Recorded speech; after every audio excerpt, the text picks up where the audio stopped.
Welcome back rockers. दोस्तों, अभी तक आपने पहले एपिसोड में देखा कि कैसे रानी केन डैम को तबाह कर देती है और अपने लोगों को मरने के लिए छोड़ देती है और खुद भाग के चली जाती है। अब उसके बाद देखते हैं आगे होता है क्या। इस एपिसोड की शुरुआत पेरिस और मागरा के बीच चल रही बातों के साथ होती है। पेरिस मागरा से पूछ रही होती है कि क्या वो बाकी सभी लोगों से कुछ छुपा रही है, क्योंकि पेरिस को मागरा के व्यवहार में कुछ अलग अलग महसूस हो रहा होता है और साथ ही उसको लग रहा होता है कि कहीं मागरा अपने कबीले को धोखा तो नहीं देने वाली। पेरिस तो बस ये जानना चाहती है कि मागरा ने अपने पति और बच्चों को कोई छोटी सी चोरी हुई चीज को ढूंढने के लिए क्यों भेजा था। ये सब सुनकर मागरा बोलती है कि वो बदली नहीं है और ना ही वो उन लोगों को धोखा देने वाली है जिन्होंने उसके बुरे समय में उसका साथ दिया था। यहाँ दूसरी तरफ बाबा बॉस, कोफुन और हनीवा एक जंगल में हैं और वो मागरा की खोई हुई थैली को ढूंढ रहे होते हैं। तभी बाबा हनीवा और कोफुन को आसपास से आने वाली आवाजों को ध्यान से सुनने को बोलता है और कुछ समय बाद कोफुन को किसी के घुर्राने की आवाज सुनाई देती है और वो इस बारे में बाबा को बताता है और फिर बाबा कोफुन के बताए हुए रास्ते पर उस आवाज का पीछा करता है और कुछ देर बाद ही वो एक जगह पहुंच जाते हैं और कोफुन बाबा को उस जगह के बारे में समझाने लगता है। बाबा को भी लग रहा होता है कि वहां रहने वाले ही किसी इंसान ने उनकी चीजों को चुराया होगा और फिर हनीवा अंदर जाकर उस चीज को ढूंढने का तय करती है और कुछ देर बाद उस जगह की तलाश करने के बाद हनीवा को अपनी माँ की कीमती थैली मिल जाती है और जैसे ही वो थैली उठाकर पीछे मुड़ती है उसके ऊपर कोई अजनबी हमला कर देता है और इस सब के बीच में कोफुन और बाबा को हनीवा की चीखने की आवाज आती है और वो जल्दी से एक जगह पहुंच जाते हैं जहाँ उन्हें हनीवा बेहोश मिलती है। और जब कोफुन और बाबा हनीवा को होश में लाने की कोशिश कर रहे होते हैं तो वो अजनबी बाबा पर हमला कर देता है, लेकिन तभी कोफुन तेजी से आता है और अपने पापा को धक्का देकर बचा लेता है और फिर अपने पहले हमले की नाकामी के बाद वो अजनबी कोफुन पर भी हमला करने लगता है और जैसे ही अजनबी कोफुन पर आखिरी हमला करने वाला होता है बाबा उस पर हमला कर देता है और उसको जान से मारने लगता है। अब ये देखकर हनीवा बाबा को उस अजनबी को छोड़ने के लिए बोलती है और बताती है कि उस अजनबी के नाम बूट्स है और फिर हनीवा बाबा को उस अजनबी की छाती को छूने के लिए बोलती है जिसके ऊपर कोई आंख का निशान बना होता है और ऐसा निशान जर्मनाल के दिए हुए नक्शे पर भी था। इसका मतलब हो सकता है कि बूट्स भी चीजों को देख सकता है और ये सुनकर बाबा बॉस बूट्स को छोड़ देता है। दूसरी तरफ रानी केन और उसकी करीबी कर्मचारी नायरी एक जगह पर आराम करने के लिए रुकते हैं और बाद में वो अपनी गाड़ी के पास आते हैं, लेकिन रानी को अपना ड्राइवर नहीं मिलता और जब केन थोड़ा आगे ड्राइवर को देखने जाती है तब कुछ अजीब लोगों का समूह जिनको शैडो का योद्धा कहा जाता है वो नायरी पर हमला कर देते हैं और उसको मार देते हैं। अब इसके बाद ही दो लोग केन पर भी हमला करके उसको अपहरण कर लेते हैं।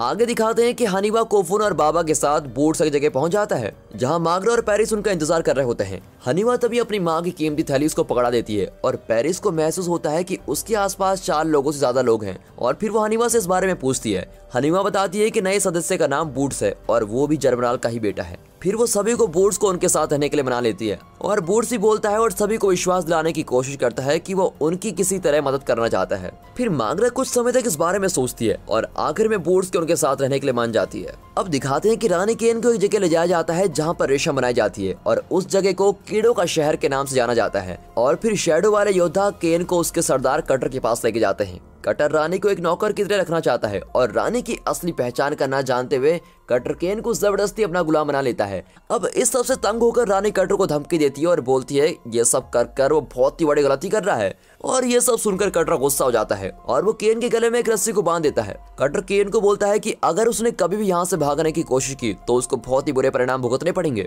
दूसरी तरफ बाबा बॉस नदी के पास नाव की जांच करने जाता है और कोफुन उसको बताता है कि पानी की कमी की वजह से नाव किनारे पर अटक गई है और अपनी जगह से हिल नहीं पाएगी। अब इसकी जांच करने के बाद बाबा बॉस अगली सुबह तक इंतजार करने को बोलता है क्योंकि तब तक नदी में पानी आ जाएगा जिसकी वजह से वो आराम से निकल पाएंगे। इसके दौरान पेरिस को महसूस होता है कि रानी की सेना भी आसपास पहुंच चुकी है। कोफुन को भी सिपाही दिखाई देते हैं और वो जल्दी से अपने परिवार को जंगल में लेके जाता है। हनीवा पेरिस और मागरा को एक बड़े पेड़ पे छुपने के लिए कहती है और बाकी सभी सेना के लोगों से लड़ाई करने जाते हैं, लेकिन इस बार कोफुन और हनीवा भी बाबा बॉस के साथ लड़ाई में भाग लेते हैं और कुछ सिपाहियों को जख्मी कर देते हैं। फिर कुछ समय बाद बूट्स भी लड़ने आता है और सभी पर हमला कर देता है। तभी अचानक पेरिस को महसूस होता है कि मागरा वहाँ नहीं है और वहाँ से भाग गई है। पेरिस मदद के लिए आवाज लगाती है और उसकी आवाज सुनकर हनीवा और बाबा जल्दी से वहाँ जाते हैं। पेरिस बाबा बॉस को बताती है कि मागरा खुद से पेरिस का हाथ छोड़कर वहाँ से भाग गई है। अब अपनी माँ की चिंता में हनीवा उसको ढूंढने लगती है और अपनी माँ का नाम पुकार पुकार कर इधर उधर जाने लगती है। आगे दिखाते हैं कि मागरा सेना के सरदार तिमाक्ती जन का सामना करते हुए दिखती है और जब तिमाक्ती जन मागरा की तरफ आने लगता है और उसको मारने की कोशिश कर रहा होता है तभी मागरा थैली में से एक अंगूठी निकाल लेती है और उसको पहन लेती है और उस अंगूठी को हिलाने से जो आवाज आती है वो आवाज रानी केन की अंगूठी की तरह होती है और उस आवाज को सुनकर तिमाक्ती जन और उसकी सेना मागरा के सामने सर झुका लेती है और यहाँ पता चलता है कि मागरा रानी केन की बहन और केन परिवार की राजकुमारी है।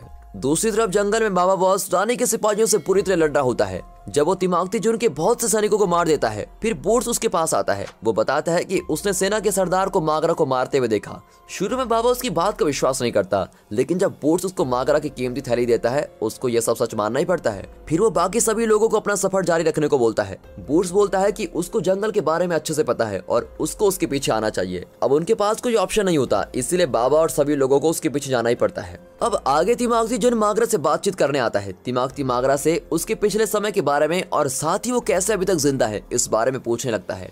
अब ये सब सुनकर मागरा उसके सवालों के जवाब देने के लिए शर्त रखती है और कहती है कि मैं तभी बताऊंगी अगर तुम मेरे परिवार को कुछ नहीं करोगे। और फिर सवालों का जवाब पाने के लिए तिमाकती मागरा के परिवार को ढूंढकर उसके सामने जिंदा लाने का आदेश देता है। यहाँ दूसरी तरफ बूट्स बाबा और सभी को एक गुफा में लेके जाता है और उनको एक धातु के पिंजरे में बंद कर देता है। अब हनीबा बड़ी हैरान होकर पूछती है कि वो कर क्या रहा है, और इसके जवाब में बूट्स बोलता है कि वो लोगों पर आसानी से विश्वास नहीं करता, और ये कहकर वो चला जाता है। अब बेचारे बाबा बॉस और कोफुन चिल्लाते हुए दीवार पर मारने लगते हैं और कोफुन इसके लिए हनीबा को दोषी मानता है और बूट्स पर विश्वास करने के लिए उस पर गुस्सा करता है।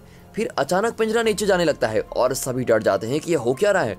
इस सब के दौरान कीड़ों के शहर में रानी केन रेशम बनाने वाली फैक्ट्री में गुलामों की तरह काम कर रही होती है और वहाँ वो एक बड़ी औरत कोरा से बात कर रही होती है। कोरा बोलती है कि केन को हमेशा काम करते रहना चाहिए वरना उसको मार दिया जाएगा, लेकिन केन उसकी बात नहीं मानती। अब बाद में एक रखवाली करने वाली औरत उसको मारने लगती है और जब केन वापस उस पर हमला करने की कोशिश करती है तब उसको मार के बेहोश कर दिया जाता है। अब पुराने समय में दिखाया जाता है कि छोटी केन अपने मरते हुए पापा और केन परिवार के राजा के सामने बैठी हुई है। केन अपने पापा को वादा करती है कि उसके जाने के बाद वो राज्य को चलाएगी और राज्य का अच्छे से ख्याल रखेगी। अब जल्दी राजा अपनी दूसरी बेटी मागरा को अपने पास बुलाता है और उसके कान में बोलता है कि उसको ही आगे राज्य पर शासन करना है। फिर वापस प्रेजेंट में दिखाते हैं कि मागरा ये कहानी तिमाकती जुन को सुना रही है और वो साथ ही बोलती है कि तिमाकती की वोट की वजह से ही केन को राज्य पर शासन करने का मौका मिला। फिर तिमाकती अपने बचाव में बोलता है कि उसने ये सब राज्य के अच्छे के लिए किया था क्योंकि तब मागरा एक छोटी बच्ची थी। फिर तिमाकती जुन मागरा से पूछता है कि रानी केन ने लोगों को ऐसा क्यों कहा कि मागरा मर चुकी है। मागरा बोलती है कि केन ने सभी से झूठ बोला और तुम खुद देख सकते हो कि मैं तुम्हारे सामने बैठी हुई हूँ। दोस्तों, केन और मागरा के पिता केन के बड़े होने के बाद भी मागरा को राज्य की रानी बनाना चाहता था। आपको क्या लगता है उनके पिता ने ऐसा क्यों किया होगा? कमेंट सेक्शन में जरूर बताइएगा। दूसरी तरफ पिंजरे में बाबा बॉस सभी को उसके पीछे आने को बोलता है और आगे जाते हुए उनको रास्ते में कोई मिलता है जो उनका वहाँ स्वागत करता है। जब हनीबा उस अजनबी की तरफ जाती है वहाँ से कुछ लोग आते हैं और बाबा और उसके साथियों पर हमला कर देते हैं और ऐसे वो सभी बेहोश हो जाते हैं। फिर बाद में जब वो सभी होश में आते हैं तो वो अपने आप को एक पिंजरे में पाते हैं। बाबा बॉस को लगता है कि अगर यहाँ पर रहने वाले लोग उनको मारना चाहते तो कब का मार चुके होते, और इसीलिए वो मानता है कि यहाँ के लोग उनसे कुछ और ही चाहते हैं। इस सब के दौरान केन कोरा से बात करती है और अपनी पहचान उसको बता देती है, लेकिन कोरा तो कटर के लिए काम करती है और वो जाकर उसको केन की रानी होने की बात बता देती है। अब कुछ समय बाद ही केन को घसीटकर कटर के सामने लाया जाता है। वो केन को एक मेज पर रखकर उसका शाही ताबीज निकाल देता है क्योंकि कटर को लगता है कि उस ताबीज से उसके लिए बहुत ही अच्छा होगा। अब इसके बाद एक औरत गुफा में आती है और बाबा बॉस उस पर हमला कर देता है और फिर वो औरत अपने आप को बूट्स की मां डायला बताती है और साथ ही बताती है कि वो यहाँ उनकी मदद करने आई है। और फिर वो उनको बूट्स के बारे में बताती है। बूट्स के आसपास रहने वाले लोगों ने हमेशा ही उसको अलग होने की वजह से तंग किया और उसको काफी धमकाया है क्योंकि लोगों ने उसके देख पाने की शक्ति को एक अभिशाप माना था। फिर डायला बताती है कि बूट्स के जवान होने के बाद से वो उन लोगों को जान से मार रहा है जो उसको धमकाया करते थे। फिर वो उनकी मदद करने के लिए एक वादा मांगती है और कहती है कि अगर बाबा और उसके साथियों में से कोई एक जन बूट्स के मिलने पर उसको मार दे तो अच्छा होगा। और ये सुनकर हनीबा बूट्स को मारने का वादा करती है और फिर डायला उनको बाहर जाने का रास्ता दिखाती है। वो उनको एक लिफ्ट के पास लेके जाती है जो उनको उस गुफा से बाहर ले जाएगी, लेकिन उनकी बुरी किस्मत तो देखो, जब बाबा बॉस लिफ्ट को चलाने की कोशिश करता है उनको पता लगता है कि लिफ्ट खराब हो गई है और लिफ्ट को काम करने के लिए किसी को वहाँ रुककर लीवर को पकड़ के रखना पड़ेगा। इसलिए बाबा के पास अब कोई ऑप्शन नहीं होता और वो बाकी सभी को लिफ्ट पर जाने को बोलता है और बाबा वहाँ खुद रहकर लिफ्ट को चलाने का तय करता है। अब बाकी सभी लिफ्ट में चले जाते हैं और लिफ्ट को वापस भेजने का वादा करते हैं,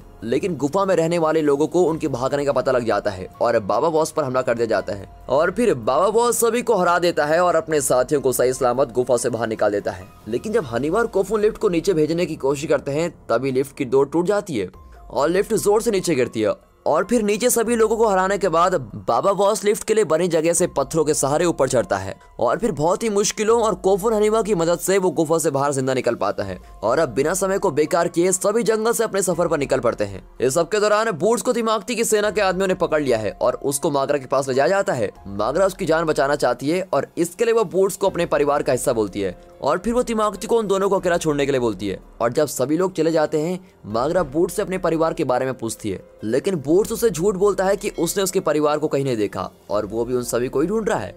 तभी वहाँ पर शैडो के योद्धा तिमाकती जुन के लिए एक संदेश लेकर आते हैं और फिर मागरा उनके पास जाकर तिमाकती के पास आए संदेश के बारे में पूछती है। और फिर पता लगता है कि कटर ने रानी केन का शाही ताबीज भेजा है और केन के बदले में बहुत सारा पैसा मांगा है। और फिर कुछ देर बाद बूट्स मागरा के पास आता है और बताता है कि वो सभी परछाई के योद्धा को देख सकता है जो वो संदेश लेकर आए हैं। और वो तब मागरा को उसका लेफ्टिनेंट बनने का प्रस्ताव सामने रखता है और ऐसा करके वो उसकी सेवा करने की बात बोलता है। और फिर मागरा के बारे में ध्यान से सोच ही रही होती है कि इसी के साथ ये एपिसोड यहाँ पर खत्म हो जाता है। वेल दोस्तों, आगे क्या होगा ये जानने के लिए हमारे channel mister Hindi rocker series को जरूर सब्सक्राइब करें और सभी वीडियोस को पब्लिश करने के साथ आपको नोटिफिकेशन झट से मिल जाएगी। और दोस्तों, आपको लाइक करना है, शेयर करना है और कमेंट करना है। And finally thanks for watching.